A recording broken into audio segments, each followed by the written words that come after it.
கிளிநொச்சியில் இன்று அதிகாலை துப்பாக்கிச் சூட்டு சம்பவம் ஒன்று பதிவாகி இருக்கிறது. போலீசார் மறைக்கும் போது நிற்காமல் சென்ற டிப்பர் வாகனம் மீது இந்த துப்பாக்கிச் சூடு இடம்பெற்றிருக்கிறது. மேலதிக விவரங்களை இந்த காணொளியில் பார்க்க இருக்கின்றோம். நாமல் ராஜபக்ச ஒரு திருடன் என்று சொல்லி அமைச்சர் பிமல் ரட்நாயக்க அவர்கள் கடுமையாக விமர்சனம் செய்திருக்கின்றார். பெண்கள் இரவில் வேலை செய்வது சம்பந்தமாக விசேடமாக ஒரு வர்த்தமானி ஒன்று வெளியிடப்பட்டுள்ளது. அந்த வர்த்தமானி அறிவித்தலில் என்னென்ன விஷயங்கள் எல்லாம் சொல்லப்பட்டிருக்கிறது என்பது சம்பந்தமாகவும் பார்க்க இருக்கின்றோம். இந்தியாவினுடைய வரவு செலவு திட்டத்தில் இலங்கைக்காக 4000 கோடி ரூபாய் இன்று ஒதுக்கப்பட்டிருக்கிறது. அதனுடைய மேலதிக விவரங்களையும் பார்க்கலாம். இந்த செய்திகள் உட்பட மேலும் ஒரு சில செய்திகளும் தகவல்களும் இன்றைய காணொளியில் காத்திருக்கின்றன. அத்துடன் கருத்தோவிய பகுதியில் ஷிராந்தி ராஜபக்சவுக்கு அழைப்பாணை அனுப்பப்பட்டிருக்கு தானே, அதுக்கு பிறகு அவ என்ன செய்கிறா என்பது சம்பந்தமாக ஒரு முக்கியமான கருத்தோவியம் இருக்கிறது. எல்லாவற்றையும் தொகுத்து இந்த காணொளியில் பார்க்கலாம். தமிழடியான் சொந்தங்கள் அனைவருக்கும் வணக்கம். வாருங்கள் காணொளிக்குள் போகலாம். கிளிநொச்சியில் இன்று அதிகாலை 3 மணியளவில் ஒரு துப்பாக்கிச் சூட்டு சம்பவம் ஒன்று பதிவாகி இருக்கிறது. போலீசார் துப்பாக்கியால் சுட்டிருக்கின்றார்கள். யாருக்கு மேலே என்று சொன்னால் ஒரு டிப்பர் வாகனத்துக்கு மேலே. ஒரு டிப்பர் வாகனம் உண்டு விடியப்புறம் 3 மணிக்கு அடிச்சு பிச்சு கொண்டு பயங்கர வேகமாக வந்திருக்குது. போலீஸ் ரோட்லேருந்து மறைச்சிருக்கிறவங்க விடிய கதால போறீங்கன்னு சொல்லி போலீஸ் மறைக்கும் போது நிற்காமல் போயிருக்கிறார். போலீஸார் துப்பாக்கியால் சுட்டிருக்கின்றார்கள். அதால் அந்த டிப்பர் வாகனத்தினுடைய டயர் மற்றது ஆயில் டேங்க் இருக்குத்தானே, அது எல்லாமே சேதமடைந்திருப்பதாக சொல்லப்படுது. பிறகு அந்த சாரதி டிப்பரை ஒரு இடத்துல நிப்பாட்டி போட்டு இறங்கி தப்பி காட்டுக்களால் ஓடிட்டாராம்.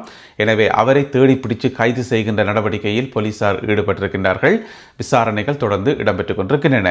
இதில் நாங்கள் கவனிக்க வேண்டிய ஒரு விஷயம் ஒன்று இருக்குது. அந்த டிப்பரும் அதில் ஏற்றி கொண்டு போன கள்ள மணலும் இருக்குத்தானே. ஏன்னு சொன்னால் போலீஸ் போயிட்டு செக் பண்ணி பார்த்தா அனுமதியே இல்லாமல் கள்ள மணலை ஏற்றி கொண்டு போயிருக்கார். எனவே அந்த கள்ள மணலும் அந்த டிப்பரும் அந்த சாரதிக்கு சொந்தமாக இருக்குன்னு நினைக்கிறீங்களா? கட்டசி வரைக்கும் இல்லை.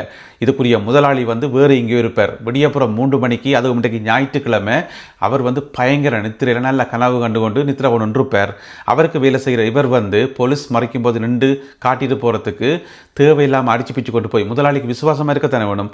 அதுக்காக தேவையில்லாம் போய் இப்போ போலீஸ் உடையக்குள்ள அவருக்கு மேலே பட்டிருந்தா என்ன கதையை நினைக்கிறீங்கள்? எனவே இந்த மாதிரி தேவையில்லா வேலை பார்த்து இப்போ கடைசியாக போலீஸில் பிடிபட போகிறார். கட்டாயம் பிடிபடுவார். பிடிபட்டு விளக்க மறியலை வச்சு பேருந்து அவருக்கு மேலே வழக்கு நடக்கும். இதில் பாதிக்கப்படுறதார் அவருடைய குடும்பம் தான் பாதிக்கப்படும். எனவே நீங்கள் முதலாளிக்கு விசுவாசமாக இருக்கிறோம் என்று சொல்லி போட்டு தேவையில்லாத வேலை பார்த்து தேவையில்லாமல் சூடு வாங்கி அதில் கடைசியில் பாதிக்கப்படுறது நீங்கள் தான். ஓம் தானே. இன்று அதிகாலை வேளையில் மற்றொரு வாகன விபத்து ஒன்று இடம்பெற்றிருக்கிறது. அனுராதபுரம் நகரத்தில், அனுராதபுரத்தில் இருக்கக்கூடிய கல்குளம் என்று சொல்லப்படுற இடத்துல ஒரு வளைவில் வேகமாக வந்த 2 கார்கள் ஒன்றோடு மோதி இருக்குது. என்னென்னு சொன்னால் ஒரு காரில் சில இளைஞர்கள் வந்தவையாம். அதாவது நேற்று சனிக்கிழமை இரவு அனுராதபுரத்தில் ஒரு இசை நிகழ்ச்சி நடந்ததாம். அந்த இசை நிகழ்ச்சியை முடிச்சு கொண்டு 4-5 இளைஞர்கள் ஒரு காரில் வந்திருக்கணும். இங்கால பார்த்தீங்கன்னு சொன்னால் இன்னும் ஒரு காரில் கொஞ்சம் பேர் அனுராதபுரத்துக்கு வந்திருக்கணும். வேறு இடத்துல இருந்து விகாரைக்கு வழிபாடு செய்கிறதுக்காக விகாரைக்கு வந்திருக்கணும். 2 காரும் நேருக்கு நேரம் மோதி அதில் 5 பேர் காயமடைந்து மருத்துவமனையில் அனுமதிக்கப்பட்டிருக்கின்றார்கள். ஒரு வளைவில் மிக வேகமாக 2 பேரும் வந்தார்கள் என்று சொல்லப்படுது. அப்போ ஒன்றுமே செய்ய முடியாது. நேர் ரோட்லேயே கண்ட்ரோல் இல்லாமல் போக முடியாது. வளைவில் வேகமாக மோதுற என்று சொன்னால் ஒன்றுமே செய்ய முடியாது. எனவே விசாரணைகள் தொடர்ந்து இடம்பெற்று வருகின்றன. இந்தியாவினுடைய வரவு செலவு திட்டம் 2026ஆம் ஆண்டுக்கான வரவு செலவு திட்டம் இன்று சமர்ப்பிக்கப்பட்டது. இந்தியாவினுடைய நிதி அமைச்சர் திருமதி நிர்மலா சீதாராமன் அவர்களால் சமர்ப்பிக்கப்பட்டிருக்குது. அதில் பார்த்தீங்கன்னு சொன்னால் நிறைய துறைகளுக்கு ஒதுக்கப்படும் தானே காசு. அதில் மிக முக்கியமாக இலங்கைக்கு சொல்லி, இலங்கையினுடைய அபிவிருத்திக்கு சொல்லி 4000 கோடி ரூபாய், 4000 கோடி ரூபாய் இலங்கை காசு இல்லை, இந்திய காசு 4000 கோடி ரூபாய் ஒதுக்கப்பட்டிருக்கிறது அந்த வரவு செலவு திட்டத்தில். ஏற்கனவே நிறைய தொகைகளை இலங்கைக்கு இந்திய அரசாங்கம் வழங்கி கொண்டே இருக்கிறது. அதனுடைய இன்னும் ஒரு கட்டமாக இப்பொழுது வரவு செலவு திட்டத்திலும் 4000 கோடி ரூபாய் ஒதுக்கப்பட்டிருப்பது அனைவரையும் ஆச்சரியத்துக்கும் மகிழ்ச்சிக்கும் உள்ளாக்கி இருக்கு சொல்லலாம். எனவே இந்த ஒதுக்கப்பட்ட தொகை மிக விரைவில் பல்வேறு வழிகளில் இலங்கைக்கு பகிர்ந்தளிக்கப்படும் என்று சொல்லப்படுகிறது. அதே வேளையில் இந்தியாவில் இருந்து மேலும் 10 பெய்லிஸ் பாலங்கள் இலங்கை நோக்கி அனுப்பி வைக்கப்பட்டிருக்கின்றன. நேற்று உங்களுக்கு தெரியும், ஏற்கனவே டித்வா புயல் காரணமாக நாடு முழுவதும் ஏராளமான பாலங்கள் சேதமடைந்து அதில் இந்திய அரசாங்கத்தால் வழங்கப்பட்ட பெய்லிஸ் பாலங்கள் நிறைய இடங்களில் பொருத்தப்பட்டது. கிளிநொச்சி உட்பட பல இடங்களில் இந்த பாலங்கள் பொருத்தி போக்குவரத்து சீரமைக்கப்பட்டது. இப்போ பார்த்தீங்கன்னு சொன்னால் இந்திய அரசாங்கம் இன்னும் 10 பாலங்களை வந்து அனுப்பியிருக்கிறது. நேற்று இந்த 10 பாலங்களையும் ஏற்றிய ஒரு பிரம்மாண்டமான கப்பல், அதாவது INS கரியல் என்று சொல்லப்படுற கப்பல் விசாகப்பட்டினம் துறைமுகத்திலிருந்து புறப்பட்டு இப்போ கொழும்பு நோக்கி போய்கொண்டிருக்குது. இந்த INS கரியல் கப்பல் நீங்கள் கேள்விப்பட்டிருப்பீங்க. இந்த டித்வா புயல் காலத்தில் வந்து சென்னையில இருந்து வெளிக்கிட்டு திருகோணமலைக்கு வந்தது ஏராளமான நிவாரணப் பொருட்களை ஏற்றி கொண்டு. அதே கப்பல் இப்போ பார்த்தீங்கன்னு சொன்னால் விசாகப்பட்டினத்தில் இருந்து கொழும்பு நோக்கி போய்கொண்டிருக்கிறது. 10 பெய்லிஸ் பாலங்களை ஏற்றியவாறு. உங்களுக்கு தெரியும், இந்தியாவினுடைய வெளியுறவு அமைச்சர் ஜெய்சங்கர் அவர்கள் கிட்டடியில் இலங்கைக்கு வந்தவர். இலங்கைக்கு வந்திருந்த சமயத்தில் வந்து இலங்கைக்கான ஒரு நிதி உதவியை வந்து அறிவிச்சிருந்தவர். எவ்வளோன்னு சொன்னால் $450 மில்லியன் அமெரிக்க டாலர்ஸ். $450 மில்லியன் அமெரிக்க டாலர்ஸ். அந்த தொகையினுடைய ஒரு கட்டமாகத்தான் இந்த பெய்லிஸ் பாலங்கள் அனுப்பி வைக்கப்பட்டிருப்பதாக சொல்லப்படுது. அதாவது அந்த $450 மில்லியன் அமெரிக்க டாலர்ஸும் வந்து காசாக வழங்கப்பட மாட்டாது, அதுக்கு பதிலாக பொருட்கள் மற்றும் சேவைகள் வழங்கப்படும் என்று சொல்லி. எனவே இப்பொழுது பெய்லிஸ் பாலங்கள் அனுப்பி வைக்கப்பட்டிருக்கின்றன. அதே வேளையில் வரவு செலவு திட்டத்திலும் 4000 கோடி ரூபாய் ஒதுக்கப்பட்டுள்ளது. பெண்கள் இரவில் வேலை செய்வதற்கான தடை நீக்கப்பட்டு இப்பொழுது புதிய வர்த்தமானி ஒன்று வெளியிடப்பட்டிருக்கிறது. அதாவது தடை வந்து முற்றுமுழுதாக நீங்கலை. உங்களுக்கு தெரியும், இலங்கையில் வந்து பெண்கள் இரவு நேரத்தில் பெண்களை பணிக்கு அமர்த்த முடியாது, அப்படியான ஒரு சட்டம் இருந்தது. இப்போ வந்து அதில் ஒரு தளர்வு ஒன்று ஏற்பட்டு விசேட வர்த்தமானி ஒன்று வெளியிடப்பட்டிருக்கிறது. தொழில் அமைச்சர் டாக்டர் அனில் ஜெயந்த இந்த விசேட வர்த்தமானியை வெளியிட்டிருக்கிறார். அதில் என்ன சொல்லப்பட்டிருக்குன்னு சொன்னால், குறிப்பிட்ட சில துறைகளுக்கு, அதாவது ஹாஸ்பிட்டாலிட்டி என்று சொல்லுவோம், இந்த ஹோட்டலில் வந்து ரிசப்ஷனில் வேலை செய்கிறது அல்லது பாரில் வந்து சர்வீஸில் வேலை செய்கிறது, இந்த மாதிரியான வேலைகளுக்கு வந்து பெண்களை பணிக்கு அமர்த்தலாம். இனி இரவு நேரத்தில் பணிக்கு அமர்த்தலாம் என்று சொல்லப்படுகிறது. ஆனால் நிறைய நிபந்தனைகள் இருக்குது. அவர்களுடைய பாதுகாப்பு, அவர்களுடைய உடல் உளநலம், இந்த மாதிரி நிறைய விஷயங்களை வந்து கவனிக்கணும் என்று சொல்லி எல்லாம் கவனித்து எல்லாம் சரியாக இருந்தால் மட்டும்தான் அவர்களை பணிக்கு அமர்த்த முடியும், கடுமையான நிபந்தனைகளின் கீழ் என்று சொல்லப்படுகிறது. அது என்ன சொல்லப்பட்டிருக்குன்னு சொன்னால், காலமாக 6 மணி வரைக்கும் ஒரு பெண் வேலை செய்கிறான்னு சொன்னால் அது பிரச்சனை இல்லை.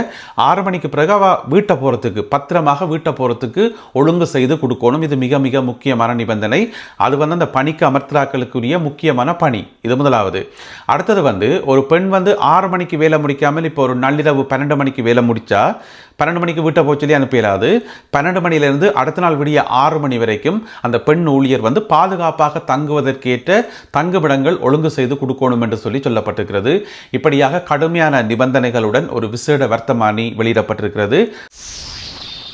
நாமல் ராஜபக்சவை பார்த்து அவர்கள் ஒரு திருடர்கள், கொலையாளிகள், அவர்களால் மீண்டும் ஆட்சிக்கு வரவே முடியாது என்று சொல்லி அமைச்சர் பிமல் ரட்நாயக்க அவர்கள் காட்டமாக விமர்சனம் வைத்திருக்கிறார். ஏனென்று சொன்னால், இப்போ 2 நாளைக்கு முதல் நாமல் ராஜபக்ச வந்து அரசாங்கத்தை வந்து கடுமையாக விமர்சனம் செய்திருந்தவர். இந்த அரசாங்கம் வந்து பிழையாக நடக்குது, பொய் சொல்லுது, இருக்கிற துறைகள் எல்லாத்தையும் வந்து தங்களுக்கு சாதகமாக பயன்படுத்துகிறார்கள், யாரையுமே வந்து சுதந்திரமாக செயல்பட விடையில, அப்படி இப்படின்னு சொல்லி நாமல் ராஜபக்ச நிறைய குறைகள் சொன்னவர். அதால் எங்களுடைய ஆட்சி மலரும், நாங்கள்லாம் ஆட்சிக்கு வரப்போகிறோம் என்று சொல்லியிருந்தவர். அதுக்குத்தான் அமைச்சர் பிமல் ரட்நாயக்கா சொல்லியிருக்கார், திருடர்களும் கொலையாளிகளும் திரும்ப ஆட்சியை பிடிக்க முடியாது, மக்கள் உங்களை தூக்கி எறிந்து விட்டார்கள், எறிஞ்சதுதான். மக்கள் வந்து எப்போவுமே ஜனநாயகத்தினுடைய பக்கம்தான் நிற்பார்களே தவிர கள்ளர்களுடைய பக்கம் நிற்க மாட்டார்கள் என்று சொல்லி அமைச்சர் பிமல் ரட்நாயக்கா அவர்கள் சொல்லியிருக்கிறார். இப்படியாக 2 தரப்புக்கும் இடையில் கடுமையான வார்த்தை போர் போய்கொண்டே இருக்குது. அடுத்ததாக நாமல் ராஜபக்ச என்ன சொல்ல போறார் என்று தெரியல. இதுக்கிடையில் அவருக்கு விசாரணை வர இருக்குது. எனவே பொறுத்திருந்து பார்ப்போம். அடுத்ததாக இன்றைய கருத்தோவியம். உங்களுக்கு தெரியும், மஹிந்த ராஜபக்சவினுடைய மனைவி ஷிராந்தி ராஜபக்ச வந்து நிதியியல் குற்றப்புலனாய்வு பிரிவுக்கு அழைக்கப்பட்டிருக்கிறார் விசாரணைக்கு.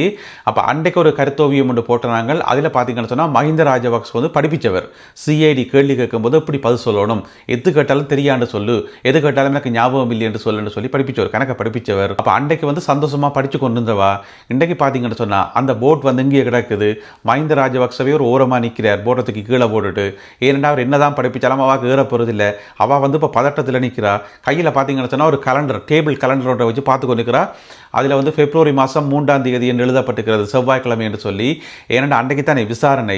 எனவே கலண்டரை வச்சு பார்த்து கொண்டிருக்கிறா. எப்போ பிப்ரவரி மாதம் 3ஆம் தேதி வருதோ, எப்போ செவ்வாய்க்கிழமை வருதோ, இன்னும் பதிலை சொல்கிறது. 40 கோடி ரூபாய் எங்கிருந்து வந்தேன்னு கேட்டால் என்ன சொல்கிறது பதிலை என்று சொல்லி இப்போ யோசிச்சு நிற்கிறா, அப்செட்டாக இருக்கிறா. இப்படியாக இந்த ஒரு கருத்தோவியம் வரையப்பட்டிருக்கிறது. எனவே இந்த ஒரு கருத்தோவியம் மற்றும் இன்றைய காணொலியில் பகிர்ந்து கொள்ளப்பட்ட செய்திகள் தொடர்பான உங்களுடைய கருத்துக்களை மறக்காமல் கீழே எழுதுங்கள்.